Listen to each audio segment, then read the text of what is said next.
this essay, Paul, to some incense that would raise your level of awareness.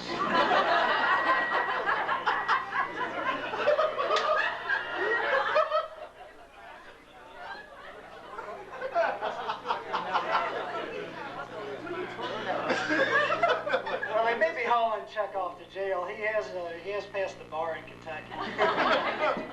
Anyway, to make a long story short, I think we've raised the not guilty sign because a famous Arkansan invented Chuck's response to any questions about his former transgressions. I think Chuck would say, if accused today, he didn't inhale.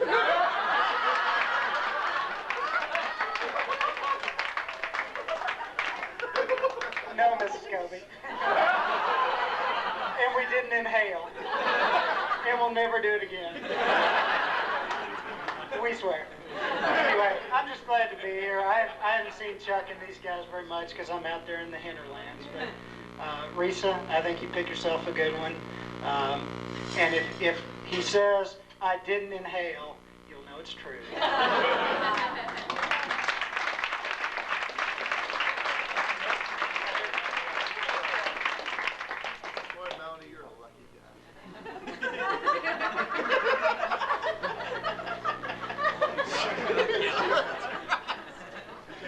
Okay, it's in front of my parents now.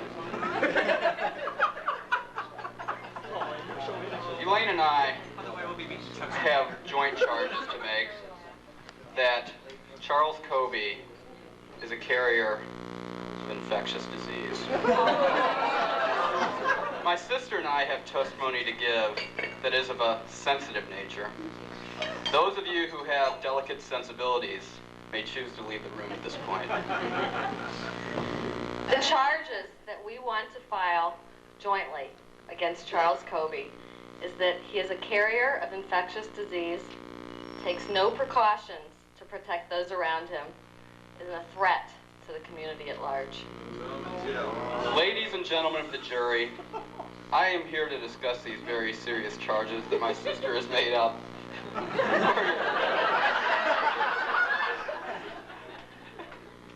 My fault. Everything's my fault.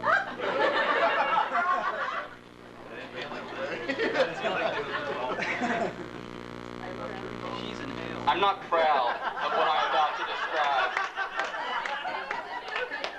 But if I can help even one person, namely you, Risa, I feel it is worth it. You see, Chuck gave me crabs.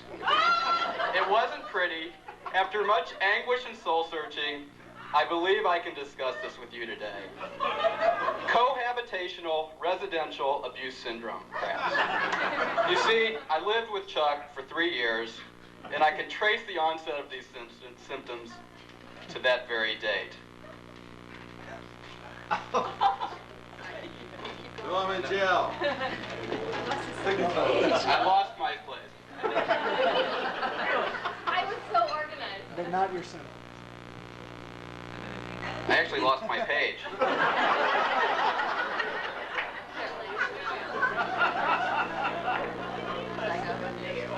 I'm going to go out of order. That was the latest. That was the worst symptom.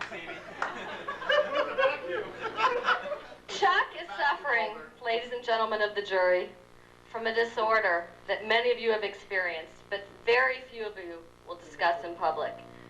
You see, Chuck has a terminal case of VD. That is vacational dysfunction. We thought it only fair to warn those of you who care about Risa before it's too late what a living nightmare Chuck is to travel with. It began early in his childhood when it became evident to our parents on a family vacation that it was torturous to their other 2 children to put us all in the same hotel room. You see, in his sleep, Chuck can be heard snoring through drywall. We thought that the VD, vacational dysfunction, was in remission until many years later when I found myself traveling the continent of Europe with the accused. This time, the VD, vacational dysfunction, was induced by a bout of bad luck. It all began when Chuck landed at Heathrow and his luggage landed in Bangladesh. The strain of this mishap caused the VD symptoms to return immediately.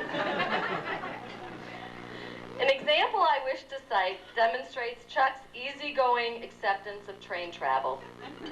Who else but a person suffering from VD would sit for 12 hours with a 40-pound piece of luggage clutched to his chest because he was afraid to leave it in the baggage car? Someone might steal his newly bought dirty European underwear.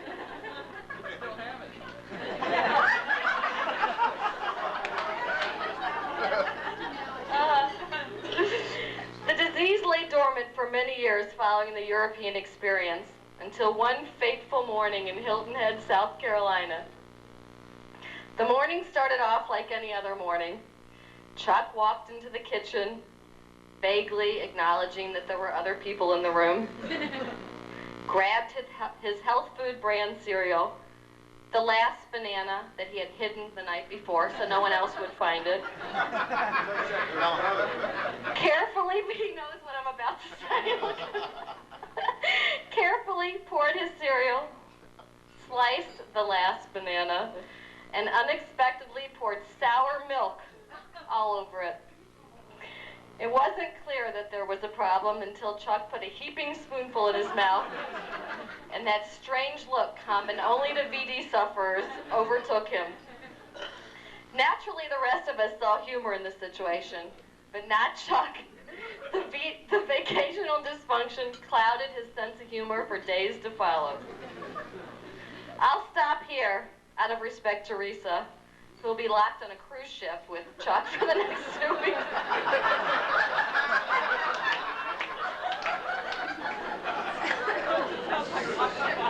I may have lost the page that had all the symptoms on it, but I don't need a page to end my sister and my discussion. All jokes aside, we wish Chuck and Risa a happy and long life together. All the jokes tonight are a lot of fun, but we know that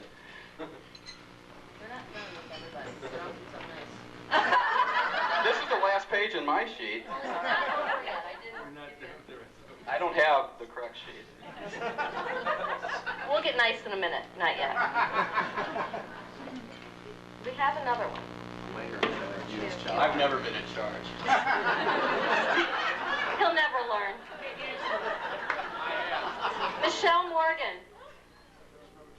Risa's friend Michelle has a charge.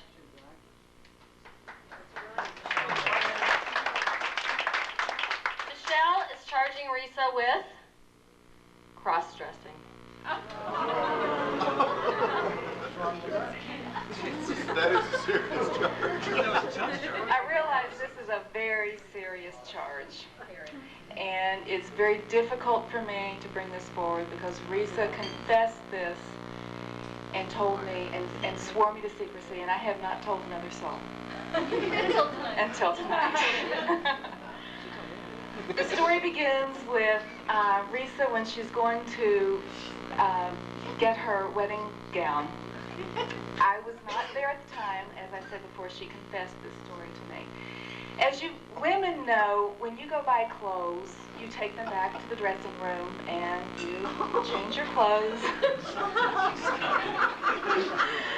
And the salesperson is out there outside the dressing room helping you, and she'll just say, "Is everything okay?" And you say yes or no. You try your clothes on, and that's it. With a wedding dress, it's a little bit different because you need somebody to help you zip and button and everything. So the salesperson goes in the dressing room with you. Well, Risa, I think you all know, anybody who knows Risa, she is a little bit naive. And she didn't realize what would go on. So she went in with the salesperson to try on her wedding dress, and she was wearing Chuck's underwear.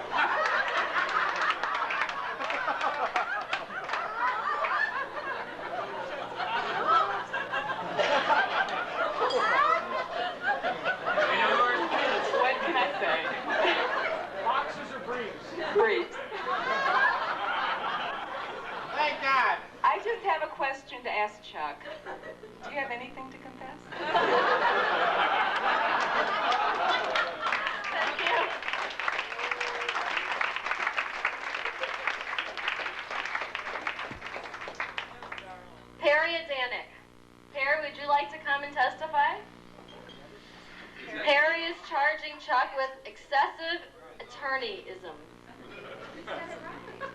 Thank you. Ladies and gentlemen of the jury, this man before you is charged with the most heinous crime imaginable. A crime directed not only against his family, against his friends, against his partners, but against humanity at large. This man is guilty of excessive attorneyism. The evidence reveals that this started long, long ago. In fact, before Chuck entered law school, when he was in Lexington at the University of Kentucky, working at a place called Jessica's Fruit Market. At that time, it became obvious that the first steps had been taken along this path to perdition, when I happened to notice, on one of my visits to Jessica's, a very strange individual working there.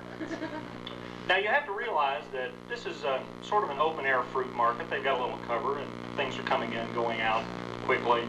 The employees are typically dressed in jeans, a green t-shirt, proudly emblazoned Jessica's Fruit Market, and perhaps an apron. All but one. This individual, and a very strange-looking individual he was, tended to hide in the corners, dressed not in his green t-shirt like everyone else, but in khaki pants and a white button-down shirt. It was at that point that it became clear what the problem might be. And sure enough, shortly thereafter, Chuck did enter law school. I tried to put this out of my mind. But I did come in contact with him a few years later when he and I started working at the same law firm, I as an attorney, to my shame and sorrow. Chuck is a law clerk, sort of a glorified gopher that's there under the pretense that somehow he will obtain a deeper insight into the law by an osmotic process.